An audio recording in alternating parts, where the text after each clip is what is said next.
लोकसभा निवडणुकांच्या निकालाला आता अवघे काही तास शिल्लक राहिलेले आहेत आणि आता प्रशासनाची तयारी देखील पूर्ण झालेली आहे। आपण सध्या आहोत नाशिकच्या अंबड परिसरात असलेल्या वेअरहाऊसमध्ये, ज्या ठिकाणी ईव्हीएम मशीन ठेवण्यात आलेले आहेत आणि उद्या सकाळपासून या ठिकाणी मतमोजणीच्या प्रक्रियेला सुरुवात करण्यात येणार आहे। आपण या ठिकाणी बघू शकतो की मोठा पोलीस बंदोबस्त जो आहे तो या ठिकाणी तैनात करण्यात आलेला आहे।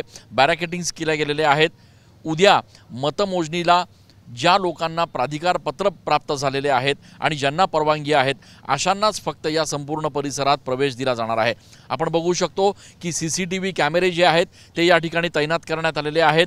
डीसीपी एसीपी लेवलचे अधिकारी जे आहेत ते उद्या या ठिकाणी बंदोबस्तासाठी असणार आहेत।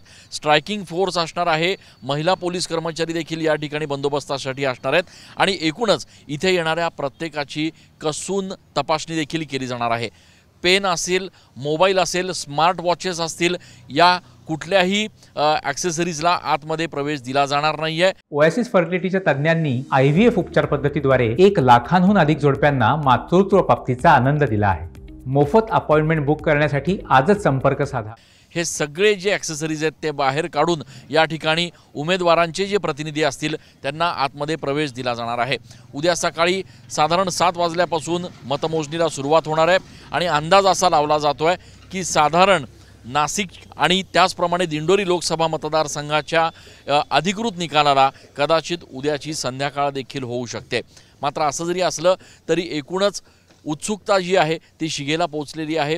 प्रशासन, पोलीस यांच्याकडून बंदोबस्त आणि एकूणच तयारी जी आहे ती पूर्ण झालेली आहे आणि उद्या या ठिकाणी निकाल लागल्यानंतर देखील कुठल्याही प्रकारे कायदा सुव्यवस्थेचा प्रश्न निर्माण होणार नाही याची पुरेपूर दक्षता पोलीस प्रशासनाच्या वतीनं घेण्यात आलेली आहे। कॅमेरा पर्सन आकाश शेवलेसह मी चंदन पूजा अधिकारी, TV9 मराठी।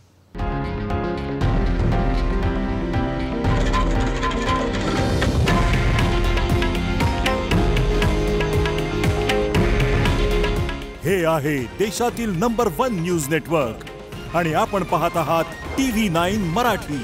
काळजी तुमची, हित महाराष्ट्राचं।